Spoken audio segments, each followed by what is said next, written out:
Bonsoir chez nous, shalom chez nous, très heureux d'être devant vous une fois de plus ce soir dans votre émission Teila, très heureux de la présenter ce soir, très heureux une fois de plus de venir parler de la part du Seigneur, de venir écouter la parole de l'Éternel, très heureux que ce dimanche ait été un dimanche glorieux, on espère pour nous tous, nous étions au culte le matin et on espère que vous avez été bénis dans vos assemblées, dans vos différentes assemblées.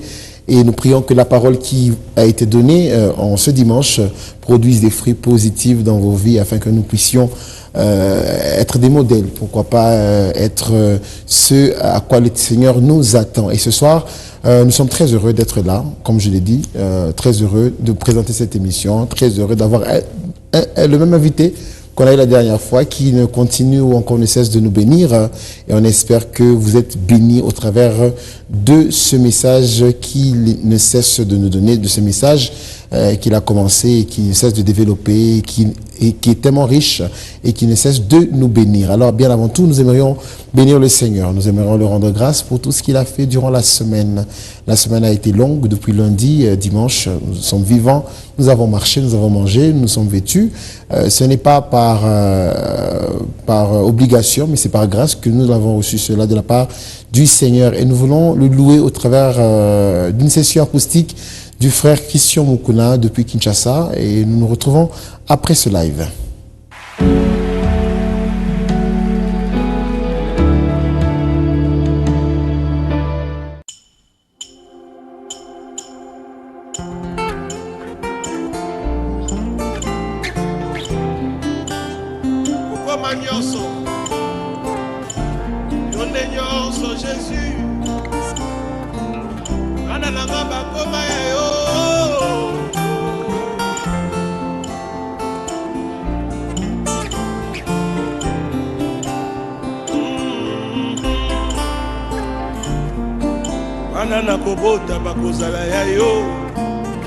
Alléluia. Yesu anga wa mikolo nyonso ye ayebi bomo inanga ata na butu ata na moyo. Yesu anga wa mikolo nyonso, Yesu anga wa mikolo nyonso ye ayebi bomo inanga ata na butu ata na moyo. Yesu anga wa mikolo nyonso, ata nazali na yaya Sandrine abengaka nga leki ya Sara Nzembele, bakolinganga te lokola Yesu. Yesu anga wa mikolo nyonso, ata nazali mwana couple bondo, ata nazali na papa nanga mama nanga, bakolinganga te lokola Yesu. Yesu anga wa mikolo nyonso, yemba Yesu anga, Yesu anga wa mikolo nyonso ye ayebi bomo inanga ata na butu ata na moyo. Yesu anga, Yesu anga wa mikolo, ata nazali na papa nanga, ata nazali na papa, ata nazali na mama nanga, ata nazali na mama, tango bakolinganga te bakolinganga te lokola Yesu. Yonde wanga Yesu anga wa mikolo, ata nazali na papa nanga, ata nazali na papa, ata nazala kaime nanga, ata nazali na mama, bakolinganga te bakolinganga te lokola Yesu. Yonde yanga Yesu anga wa mikolo, Jésus, sans toi je ne peux pas. Yesu anga mikolo, ta présence dans ma vie me suffit. ayebi bomo ina, Même dans mes larmes, dans mes combats, ata na butu ata ta main reste fidèle, Jésus. Yesu anga wa mikolo, Oza nyonso nanga ata ata nazali na papa, ata nazali na mama nanga, ata nazali na mama nanga, bakolinganga te bakolinganga te lokola Yesu. Yonde wanga Yesu anga wa yango toyebi Masiya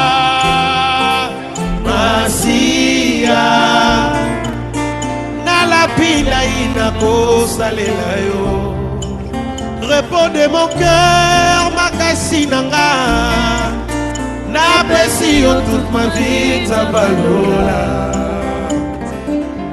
Mon bonheur, okutaki nga rempli de malheur, intervenant au salignon, sauver si solution sur le chemin. Oh, ezalelanga vraiment difficile, na remarqué makambo nyonso ekomi facile. Uta oya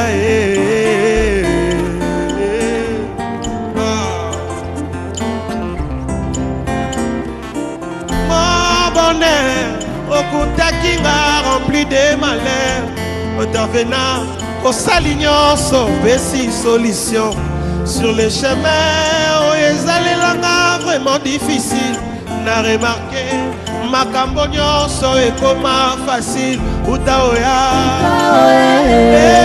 nabinanga makambo nyonso ekomi osimba. Uta oya nabinanga Yesu makambo nyonso ekomi osimba.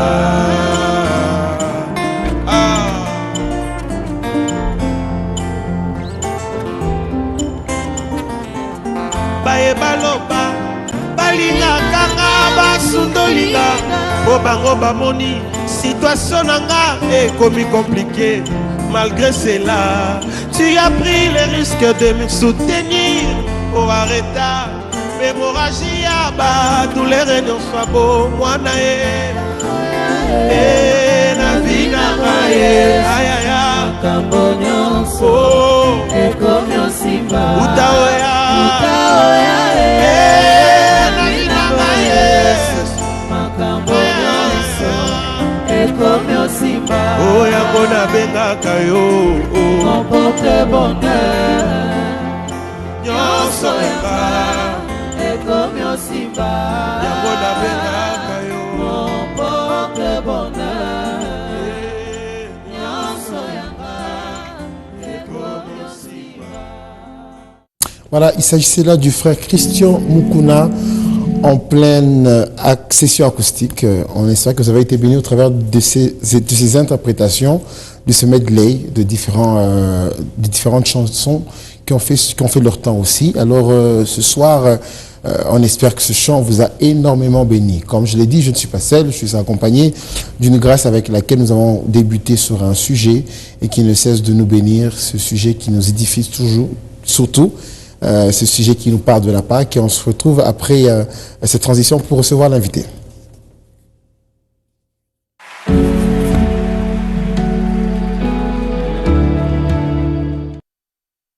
Deux dimanches passés, deux enseignements passés, et aujourd'hui c'est le troisième dimanche, et le troisième enseignement avec lequel nous allons continuer ce marathon. Ça sera avec notre docteur Miché, à qui nous disons bonsoir. Bonsoir papa Gaël. Vous allez bien papa? Ça va très bien. En forme j'espère. Super forme. Gloire à Dieu. Et l'assemblée se porte bien? Ça va très bien. En tout cas, jusque-là, nous pouvons voir la main de Dieu, ça va. Gloire à Dieu. Et dans nos flots là, continuons, on s'est arrêté? Non, on continue, toujours en train de chasser les âmes, comme on le dit. Nous sommes sur le front. Et dans le champ de Dieu, dans le champ missionnaire, nous sommes là toujours en train chasser dans le terme d'aller vers les âmes, aller les chercher. Nous sommes toujours en train de le faire et le samedi également, on l'a fait. Très bien. Et on continuera à le faire. Gloire à Dieu. Alors, ce soir, nous sommes là pour continuer ce que nous avons commencé. Exactement. Comme je l'ai dit, deux dimanches passés, même enseignement, mais deux parties passées. Ce sera la troisième partie aujourd'hui. Ce sera la continuité. On espère que nous serons une fois de plus édifiés. Mais bien avant ça, nous allons passer plutôt à notre question du jour. La question de l'auditeur, la question du téléspectateur, la question de celui qui nous suit et de celui qui a maintes questions qui se posent et il aimerait avoir des réponses à ces questions. Alors la question de ce soir est celle de savoir dans la perte des brebis, quand on dit brebis, on voit le berger, quand on dit berger, on voit un pasteur qui a son assemblée et on se retrouve que dans l'assemblée, il y a ces brebis qui partent. Alors on aimerait savoir dans quand ils partent dans la recherche de ces brebis, est-ce qu'on devrait courir derrière les brebis galeuses ou bien derrière les brebis tout court? Voilà. En fait, je pense que cette question sera répondue à deux niveaux. Allons-y. Le premier niveau, c'est que derrière toute brebis, il faudrait courir. Ok. Parce que ça soit une brebis galeuse ou brebis tout court, ce sont des brebis. Ok. Le Christ était en train de dire que pour les brebis, il était capable d'abandonner 99 pour aller chercher une qui se perdait. C'est que devant les yeux de Christ, chaque âme a une valeur importante. Très bien. C'est pourquoi, que ce soit une brebis galeuse ou une brebis tout court, il vaille, en tout cas, cet honneur d'aller les suivre. J'aimerais d'abord commencer par une chose, et nous en théologie, on appelle ça l'espérance apostolique. Ok.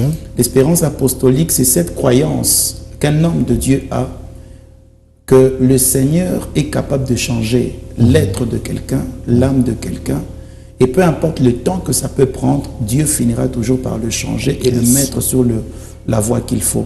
C'est pourquoi, d'ailleurs, en rapport avec cette question, j'ai même un verset qui est en train de venir, je crois que je vais chercher pour vous. Ouais, pas de souci. Dans Galates chapitre 4, le verset 19, Galates chapitre 4, le verset 19, la Bible dit: « Mes enfants, pour qui j'éprouve de nouveau les douleurs de l'enfantement, jusqu'à ce que Christ soit formé en vous. » Vous voyez, les enfants pour qui j'approuve de nouveau les douleurs d'enfantement.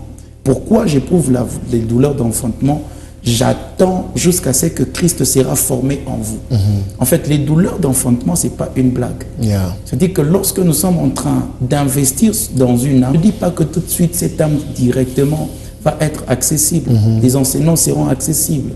Il y en a certains qui ont de la résistance dans le cœur à cause de comportements, à cause de caractères reçus par la rue, par les parents, ceci et cela.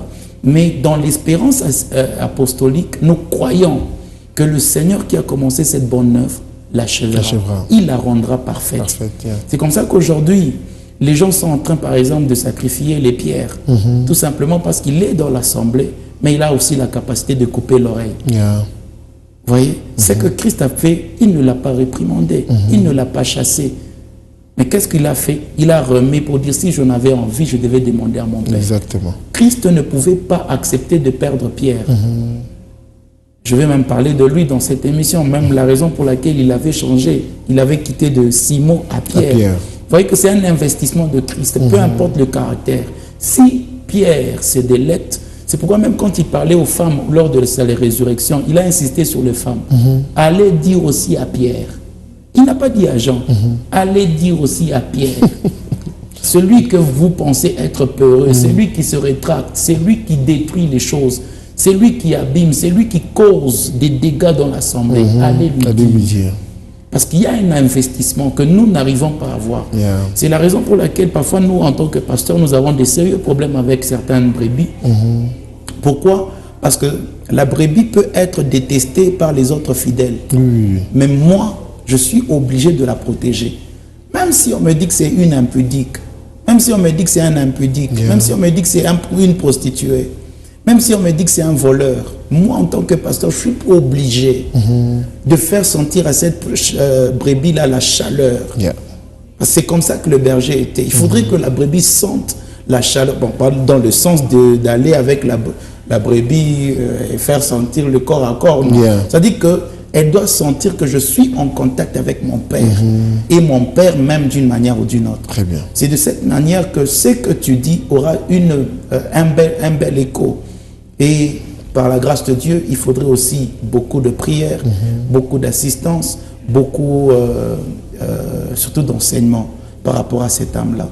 Donc, ça vaut la peine de pouvoir suivre la brebis-là. Nous tous ici, si mon père spirituel se mettait en train de vous expliquer ce que j'étais, il va vous dire d'abord que j'étais quelqu'un de très impulsif. Vous voyez, quelqu'un de très impulsif, quelqu'un qui ne voulait pas, qui ne supportait pas certaines choses. Mais lui, il m'a supporté. Bien. Et moi, quand je l'ai interprété, j'ai blagué, j'ai ajouté, et puis il me disait, mais qu'est-ce que je vais faire? C'est son comportement. Jusqu'à ce que Dieu a permis que je sois ordonné pasteur. Très bien. Mon père a supporté tout ça. Ça. Pourquoi? Parce que déjà par son appel, il est apôtre. Et il y a ce que l'on appelle l'espérance apostolique. C'est là que je suis en train de parler aux pères, aux pasteurs, aux collègues. Ne chassez pas quelqu'un parce qu'il fait des dégâts. Allez au-delà de ce que la personne présente actuellement. Exactement. Pour comprendre le plan parfait de Dieu sur cette vie. Amen. Parce que ça peut commencer par, je ne sais pas, un Saul qui persécute l'Église, mais qui finalement deviendra Paul et qui va écrire beaucoup d'épîtres plus que les autres. Très bien. Donc faites une investigation spirituelle pour connaître la position qu'occupe cette personne-là, parce que vous risquerez de chasser un grand serviteur de Dieu, vous risquerez de chasser une grande servante de Dieu. Merci beaucoup. C'est moi qui vous remercie. Mais je vais quand même rajouter vite fait une sous-question. Allez-y. Alors, entre cette personne qui quitte l'église, votre assemblée pour une autre assemblée, Oui. est-ce qu'on dirait que c'est une brebis perdue? Pas du tout, parce que la première des choses, c'est pourquoi d'abord quitter. J'aimerais vous dire une chose, on n'est pas dans une assemblée parce que cette assemblée est bien construite. On n'est pas dans une assemblée parce que le pasteur parle bien. On est dans une assemblée parce que Dieu nous y voit. Exactement. C'est ça le fondement, c'est ça la fondamentale. Il faudrait être d'abord sur cette base. Si quelqu'un quittait une assemblée parce que le Seigneur lui a confirmé que ce n'est pas son assemblée, dans ce cas-là, le pasteur a l'obligation de le laisser partir. Mais si cette personne-là quitte l'assemblée parce que le diable l'a séduit, c'est une âme qu'il faudrait suivre. Vous voyez? Parce que j'aimerais donner une information. Tous les noms des brebis liés à un pasteur sont inscrits soit sous son dos, soit à son cœur. Ok. C'est pourquoi quand Christ est rentré, il a fait le rapport. Voici les personnes que tu m'as données, excepté le fils de la perdition. C'est-à-dire que si le pasteur est convaincu que c'est une âme que Dieu lui a donnée, il a tout à fait raison de pouvoir suivre cette âme, partout où elle ira. Très bien. Parce que c'est de sa responsabilité. S'il ne répond pas à cette responsabilité, Dieu va le lui redemander. D'accord. Bien, aujourd'hui aussi, c'est que nous voyons beaucoup de fidèles, permettez-moi les termes, qui sont très vagabonds spirituels. Il va ici, il va ici, il va ici. Et vous savez que dans le champ missionnaire actuellement, nous sommes dans une concurrence. On peut faire passer un pasteur pour un faux, tout simplement parce qu'on a besoin de cette brebis. Exactement. Et aujourd'hui, c'est une compétition que nous avons fort malheureusement. Les gens ne descendent plus comme le dernier flot spirituel. Nous descendons sur le champ de bataille, nous descendons dans le champ missionnaire afin de gagner les païens. Mais les gens vont dans les aquariums, ils vont dans les églises.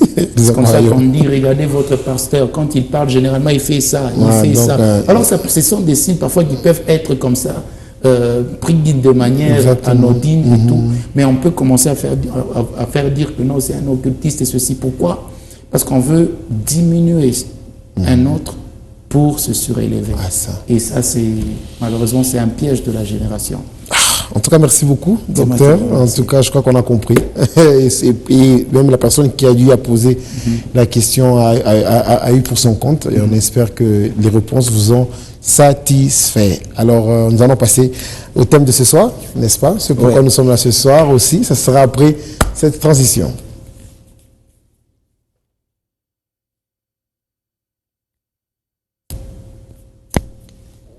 Transition.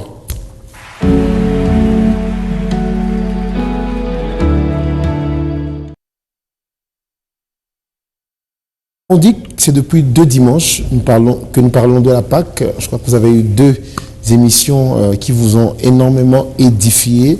Et ce soir, nous revenons avec le même thème que nous avons commencé depuis. Il s'agira là de la mystique de la Pâque. Et on sera sur la 3e partie aujourd'hui. Alors, docteur, 3e partie, nous continuons ce que nous avons commencé. Déjà, merci beaucoup, Papa Gaël, de l'opportunité que vous nous donnez de pouvoir parler sur ce thème, la mystique de la Pâque chrétienne.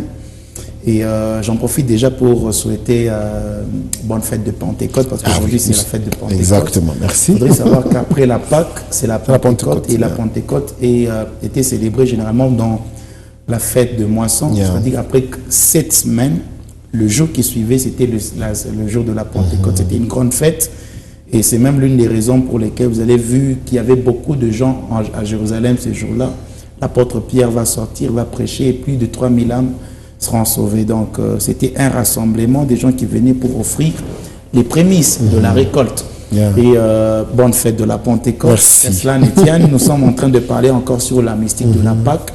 Parce que la Pâque, je vous avais dit que c'était le point de départ de la délivrance d'Israël. Et la dernière fois, nous étions arrêtés sur les 3 actions de l'agneau. Yeah. Parce qu'aujourd'hui, nous allons parler sur l'autre forme qu'avait pris l'agneau dans le désert.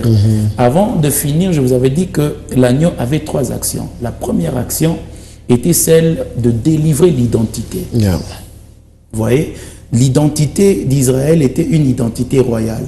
Mais Israël s'est retrouvé dans la peau d'un esclave. Et en se retrouvant dans la peau d'un esclave, il a été appelé au nom d'un esclave. Alors qu'au préalable, il a été choisi comme une race royale. Yeah. C'est là que je suis en train de parler peut-être à des gens. Aujourd'hui, tu te lèves, on t'appelle stérile, on t'appelle chômeur, on t'appelle, je ne sais pas, fou, on t'appelle débile, on te donne, en fait, on t'identifie par une réalité de la vie. J'aimerais te dire que lorsque l'agneau entre en jeu, il commence d'abord par révéler ta véritable identité. Yes. Et je suis en train de prier que le Dieu dont nous sommes serviteurs, qui se manifeste là où tu es, qui se manifeste dans ta vie, Amen. et qu'il révèle véritablement ta vraie nature, Yes. ta véritable identité. Vous savez que l'une des grandes bénédictions qu'un homme peut bénéficier venant de Dieu, c'est la transformation de son nom. Yeah. C'est la révélation de son identité. Abraham, quand il s'appelait Abraham, la signification de ce nom était très importante. Très importante. Il s'appelait Abraham et Abraham signifiait père élevé. Mais dans le fait d'être père élevé, il n'y avait rien d'impactant. Jusqu'à ce que Dieu vienne lui donner son H. Yeah. Et il est devenu Abraham, père de la multitude. C'est là qu'il a contracté une alliance. J'aimerais dire que tu pourrais peut-être être de la famille telle, mais la vie que tu as, ça ne reflète pas cette image, cette famille. Donc Dieu ne veut pas que tu te caches dans le nom de ta famille. Yes. Il veut que tu te caches dans l'identité Très bien. spirituelle attachée à ta destinée. C'est là que Dieu a commencé d'abord par révéler cette identité-là. C'est-à-dire que même les enfants des Égyptiens ont découvert que nous étions en train de jouer avec une race royale. Nous n'avions plus le droit maintenant de les traiter comme des esclaves. On doit les laisser. Et la deuxième action, je vous avais dit que l'agneau était venu restaurer les richesses d'Israël. Yeah. Vous voyez, ils étaient pauvres. Ils travaillaient pour un salaire qu'ils ne pouvaient pas avoir. Ils étaient là en train de construire les pyramides. Ils étaient là en train, sous le coup, sous le fouet, en train de travailler. Et personne ne pouvait leur récompenser. Mais quand l'agneau entre en jeu, il est capable de te donner ce que tu as perdu. Yes. Il est capable de te donner ce que tu as perdu peut-être dans toute ta vie. Même à la vieillesse, Dieu peut te le récompenser. Il y a des gens qui sont en train de travailler, mais le travail ne produit pas. Donc, on a tout mis tout le monde. À qui pas tes salaires, à qui yote na telem comme Et parfois, je me rappelle même à un certain moment, j'étais journaliste. Ça, c'est un petit témoignage que je donne. Même pour me payer les vêtements, c'était difficile. Wow. C'était difficile. Et je me rappelle, dans le temps, j'avais tellement de vêtements que moi-même, je ne pouvais pas les mettre. J'étais toujours en train de donner. Et Dieu m'avait dit que tu ne te tracasseras jamais pour te vêtir. Mais arrivé à un certain moment, je suis devenu journaliste. Pour me vêtir, c'est devenu un problème. Wow. Et une fois même, j'étais parti, parce que dans le temps, j'étais animateur de culte, j'étais conducteur de culte, de concert et tout. Bon, ce n'est qu'ici que j'ai arrêté tout ça. Et j'étais parti, dans le temps, c'était dans la salle Horizon. J'avais un costume noir, tellement que je l'avais beaucoup mis. Il s'était usé. Et comme j'avais ce concert qui était très grand, il fallait que je parte avec ce costume-là. Yeah. Maintenant, comment je vais faire? Je me rappelle, j'avais payé un cirage 555. J'ai mis sur le feu, il n'a quoi ça maille. Et j'ai ciré mon costume. Wow. Je l'ai ciré avec le cirage noir, j'ai mis, il n'a kauka tellement gouvernement ça moko. Et j'ai pris ça, j'ai mis ça comme ça. Et je suis parti. Quand je suis allé animer ce culte, personne ne pouvait imaginer que c'était ça, ce costume. J'aimerais dire à quelqu'un, même dans la faiblesse, Dieu a la capacité de ressortir par ton onction la beauté du vêtement que tu as. C'est pourquoi j'avais compris l'apôtre Paul qui disait, je ne sais pas ce qui peut me séparer de l'amour de Dieu. Est-ce l'identité? Est-ce le manque de vêtements? Donc Dieu est capable de te donner ce que tu as perdu. de restaurer les richesses que tu as perdues. Jusqu'à ce qu'aujourd'hui, je ne peux pas me tracasser de ce que je peux mettre. Si moi, je n'ai pas l'argent, Dieu peut toucher même mon fils qui peut m'apporter un costume. Dieu finit toujours par le faire. Et ça, c'est l'agneau qui a la capacité de le faire en Égypte. J'étais en train de parler de la troisième action. Je t'ai arrêté autrefois la deuxième. Et la troisième action, c'est briser les limites. Je vous avais dit que Égypte vient du mot hébraïque Misraïm. Misraïm signifie plusieurs limites ou des limites. Et lorsque l'agneau est entré, la première des choses qu'il a faites, c'est de briser d'abord la parole de Pharaon. Parce que Pharaon, je vous avais dit que parlait par ses dieux en disant « Je vous laisse partir, mais vous n'irez pas loin. La première parole que Dieu a brisée, c'est de permettre à Israël d'aller loin. Et c'est pourquoi je me parler à celui qui est et celle qui est en train de me suivre. Tu penses peut-être que tu n'iras loin parce que on t'a fait des paroles, des prières d'imprécation. Oh non, pas kakama okunyonya ke koriji ba. Pas kakama okukura ke kwang. J'aimerais dire à ces gens, rassemble toutes ces paroles-là, mets-les devant l'agneau de Dieu. Il a la capacité de briser les limites. Il a la capacité de faire tomber toutes les paroles négatives inscrites dans l'atmosphère spirituelle sur laquelle tu es appelé à régner. Et c'est ce que Dieu a fait. C'est pourquoi Pharaon était incapable de stopper Israël, parce que l'agneau était entré en jeu. C'est pourquoi lorsque nous célébrons la Pâque, nous manifestons aussi la délivrance de limites. J'ai vu, moi, papa, quelqu'un boire la table du Seigneur et être guéri instantanément. La limite qui était liée au corps, la limite qui était liée à la santé, l'agneau finit par briser. C'est pourquoi l'agneau est une offrande sans défaut. Le sang que nous buvons, la chair que nous mangeons, ça n'a pas de maladie. Ça n'a pas d'imperfection. C'est pourquoi quand ça entre dans notre corps, ça nous transmet les vertus. Je ne sais pas si les gens comprennent la mystique de la Pâque. Pour certains sacrifices, certaines demandent de jeter par les poules, les chèvres. Nous mangeons Dieu. Et nous nous transformons en fonction de la nourriture que nous mangeons. C'est pourquoi, lorsqu'Israël maintenant quitte, parce que Dieu a brisé la limite, parce que l'agneau a brisé la limite, c'est pas que tout de suite, Israël était contraint de pouvoir faire toutes choses avec la facilité. Non.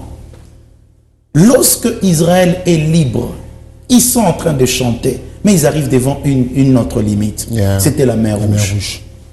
Je suis en train de dire à quelqu'un, même si Dieu te rend libre, ça ne veut pas dire que tout sera facile.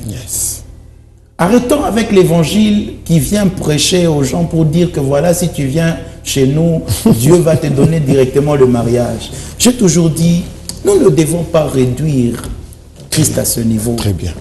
Donc Christ, tel que nous le voyons, tel que nous le concevons, qu'il monte seulement à la croix pour te donner le pantalon. Qu'il monte seulement à la croix pour te donner la chemise. Bon, c'est réduire l'œuvre de la croix. L'œuvre de la croix, c'est d'abord en premier lieu ton âme. Que ton âme soit rejetée, que ton âme soit chrétienne, suffisamment chrétienne et capable de pouvoir faire même l'apologie de ce en quoi tu as cru. Donc c'est-à-dire que devant la mer Rouge, Israël s'est retrouvé maintenant incapable de pouvoir faire le mouvement. Il y a des gens qui sont déjà chrétiens. Il y a ceux-là qui sont en train de servir le Seigneur dans les départements, dans l'intercession, dans l'interprétation, dans la prédication. Il y a des grands serviteurs. Mais devant des obstacles.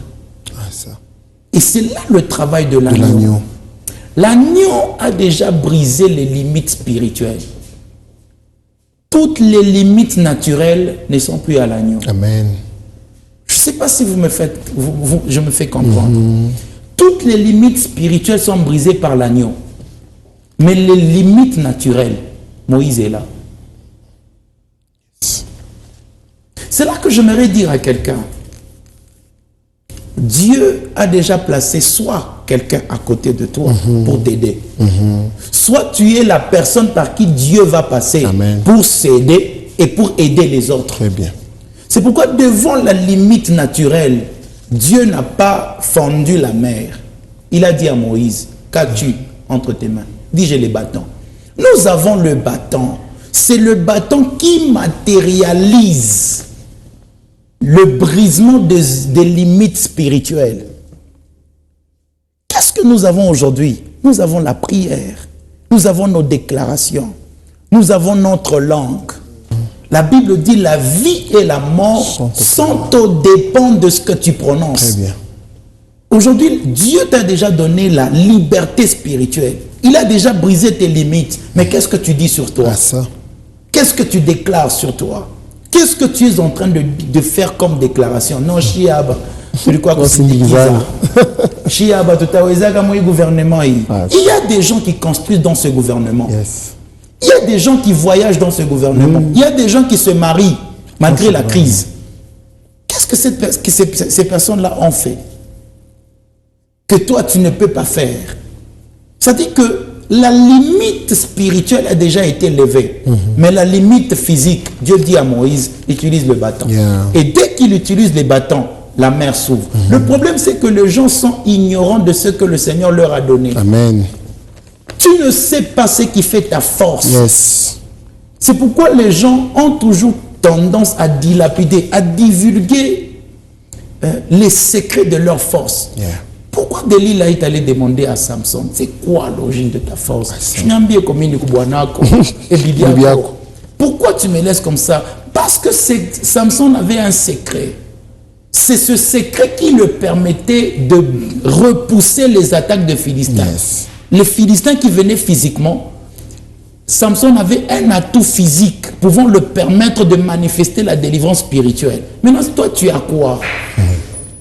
Les jeûnes et prières que tu fais, les retraites, aller au culte, servir le Seigneur, travailler dans un département, donner les offrandes, donner les aumônes, payer ta dîme, faire les actions de grâce. C'est tout ce qui fait casser que les limites naturelles peuvent s'éloigner.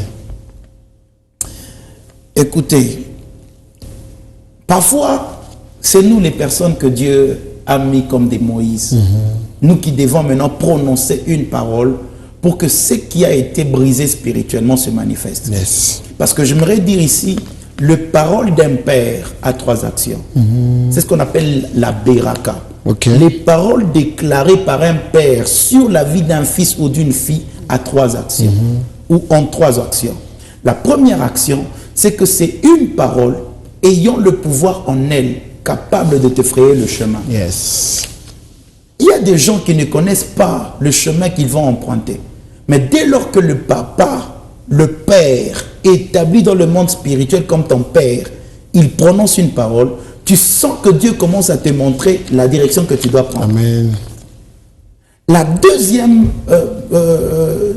dimension de la parole, c'est que c'est ayant en elle le pouvoir capable de soutenir ton identité. Amen. Je venais de parler de l'identité ici. C'est que lorsque le Père dit une parole, que Dieu te bénisse, cette parole a la capacité d'élever ton identité dans le monde spirituel. Yes. Regardez ce que Jésus-Christ a dit à Pierre. Tu es Pierre. Et sur ce roc, je bâtirai mon église. Tu es Pierre. Le fait de dire tu es, c'est une présentation dans le monde spirituel. Et c'est comme ça que les gens comme les Paul, on pouvait le connaître. Paul, je connais. Jésus, je connais. Mais toi, tu es qui? Il y a des gens qui sont présentés dans le monde spirituel par la parole de leur Père. C'est pourquoi il ne faut jamais quitter d'une assemblée sans la bénédiction de ton Père. Voilà. Je peux répéter. Très bien. Ne quitte jamais de l'assemblée sans l'imposition des mains de ton Père.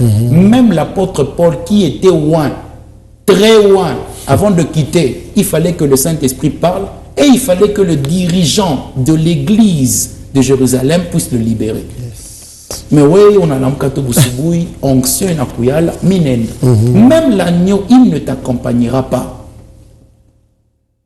Je ne sais pas si ça va. Ça va. Et la troisième dimension de la parole du Père, elle a la capacité de te faire entrer dans le succès. Depuis 2019, Dieu m'avait donné la vision de l'église. 2019. Votre église ou De l'église que je dirige. Ah, ok, d'accord. Je suis allé voir mon père. On était avec lui, il était dans une chambre, moi j'étais dans une autre chambre.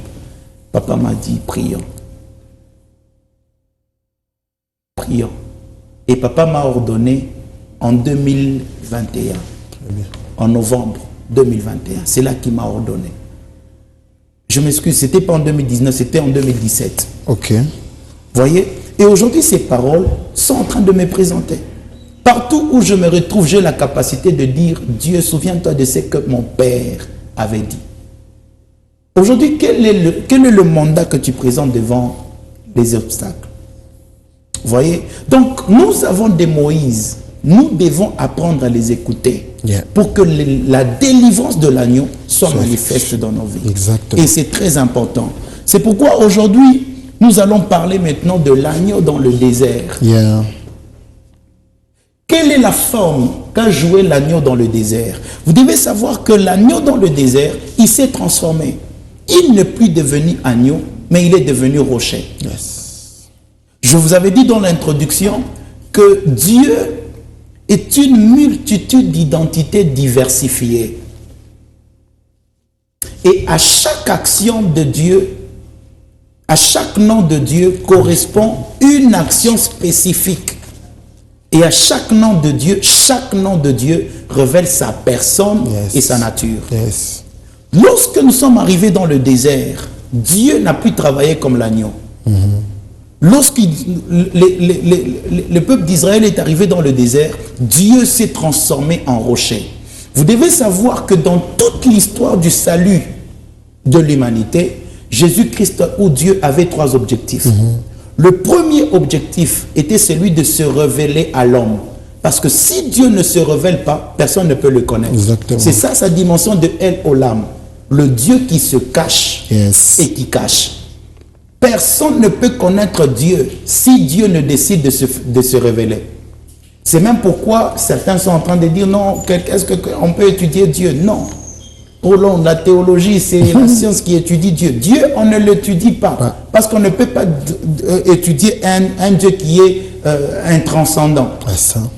Voyez, on ne peut pas étudier un être qui est illimité. Ce que nous faisons, c'est nous étudions la manière dont Dieu s'est révélé. Dont Dieu s'est... Et c'est ça le premier objectif. Le deuxième objectif, c'est de sauver, le salut. Dieu s'est révélé. Dieu, dans son deuxième objectif, il a sauvé. Et le troisième objectif, c'est de tisser une relation intime avec son peuple. C'est ça les trois actions et objectifs de Dieu. Se révéler. Et qui s'est révélé? C'est Dieu le Père. Qui est descendu pour sauver? C'est Dieu le Fils. Et qui tisse la relation intime entre nous et Dieu? C'est le Saint-Esprit. Et vous voyez que ce sont les trois manifestations de Dieu. Exactement. Voyez, maintenant dans le désert, c'est là que nous devons avoir la révélation de Dieu dans le désert. Pour ne pas dire que le désert est un lieu de souffrance.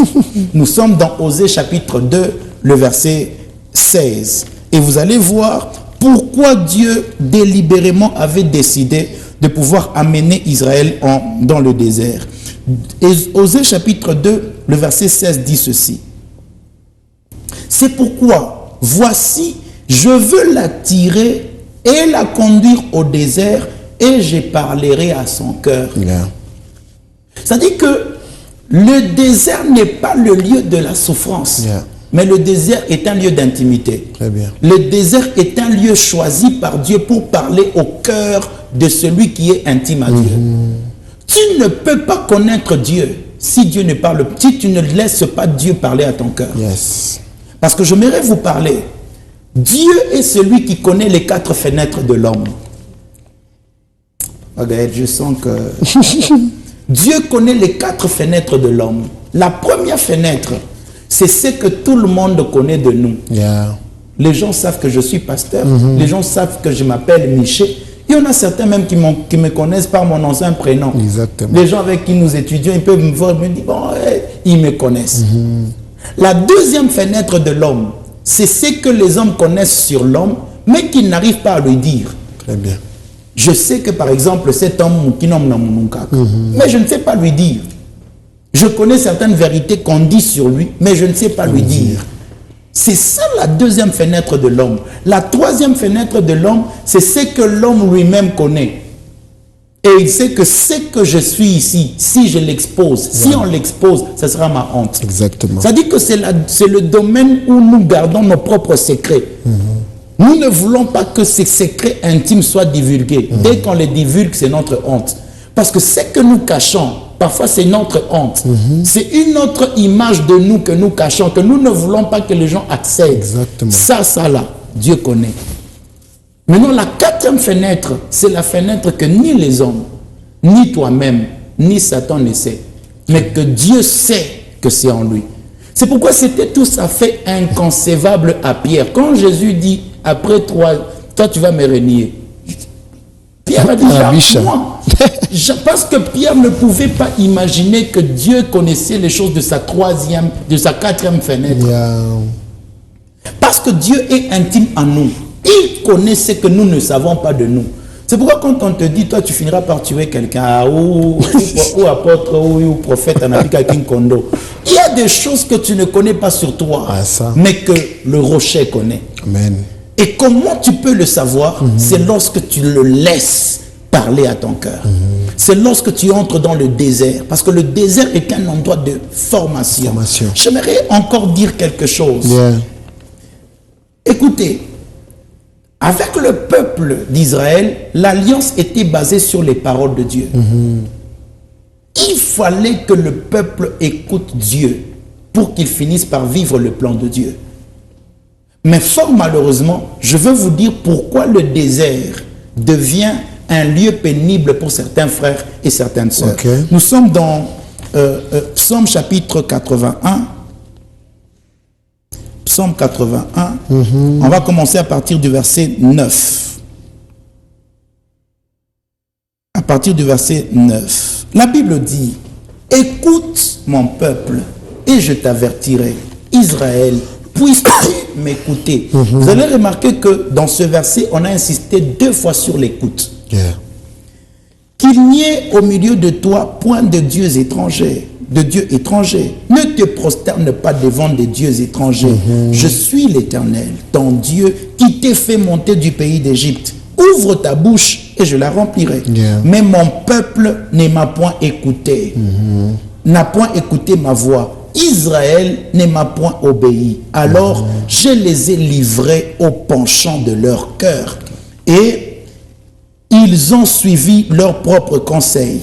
Oh, si mon peuple m'écoutait, si Israël marchait dans mes voies, en un instant, je confondrai leurs ennemis. Je tournerai ma main contre leurs adversaires. Ceux qui haïssent l'Éternel les flatterai, et le bonheur d'Israël durerait toujours. Et je le nourrirai du meilleur froment, je le rassasierai du miel du rocher. Voyez maintenant le problème ici, c'est que lorsque Israël est arrivé dans le désert, ils n'ont pas reçu la révélation du rocher. Au lieu d'écouter le rocher, ils se sont rebellés. C'est pourquoi la Bible dit, si Israël m'avait écouté, la plupart des choses qui compliquent les gens, c'est l'écoute de Dieu. La situation dans laquelle tu te trouves demande l'écoute. Qu'est-ce que Dieu dit de toi? L'écoute, c'est ça même la charte de l'adoration juive. Très bien.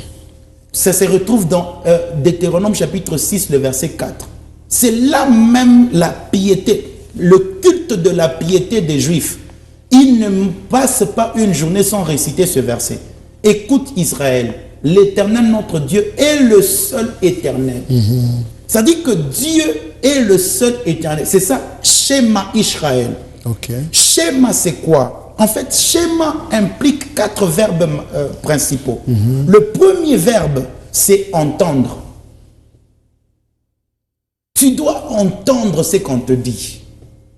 Le deuxième verbe qui implique le mot écouter, c'est comprendre. Parce qu'il y a des gens qui entendent, mais qui ne comprennent pas.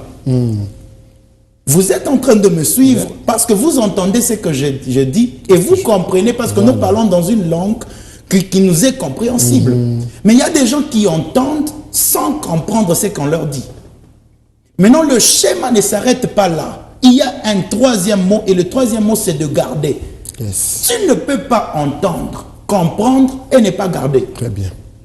Tu dois garder ce que Dieu te donne, parce que ce que Dieu te donne est ta ligne éditoriale dans le désert. Come on. Et la quatrième de choses, c'est exécuter. Très bien. Vous voyez maintenant, ne pas écouter, c'est-à-dire ne pas passer par ces 4 verbes. Et si tu exécutes ce que Dieu te dit et tu ne vois pas les résultats de ce qu'il t'a dit, c'est que Dieu est menteur. Yes. Or, la Bible dit que tout le monde soit tenu pour menteur, sauf Dieu. Amen. En lui, il n'y a point de changement, Yes. ni d'ombre de De variation. variation. Ce qu'il dit est oui et amen. Amen. C'est-à-dire que quand tu es dans le désert, il ne peut pas te faire entrer dans le désert pour te faire souffrir. Come on. C'est-à-dire que Dieu devienne le deuxième oppresseur. Come on. Ceux qui souffrent dans le désert, ce sont là qui n'écoutent pas Dieu. Yes. Dieu t'a donné ce mariage. Et il faut que tu continues à écouter Dieu dans ce mariage. Très bien. Ceux qui n'écoutent pas deviennent spécialistes dans le combat spirituel. Ah, ça. Quand tu n'écoutes pas Dieu, prépare-toi à être spécialiste dans le combat. Yeah. Parce que Dieu te donne des victoires parfois par l'écoute. Come on. Ne va pas là-bas. Tu n'écoutes, tu ne vas pas là-bas. Tu ne verras rien. Mais si tu t'entêtes, tu vas là, tu vas croiser des gens qui vont te combattre. Ah, ça. Et tu vas dire, Seigneur, Dieu nous n'enyache. Mumba chikwache, when Dieu a décidé kumwacha. Mwacha. Combien de personnes aujourd'hui entendent Dieu?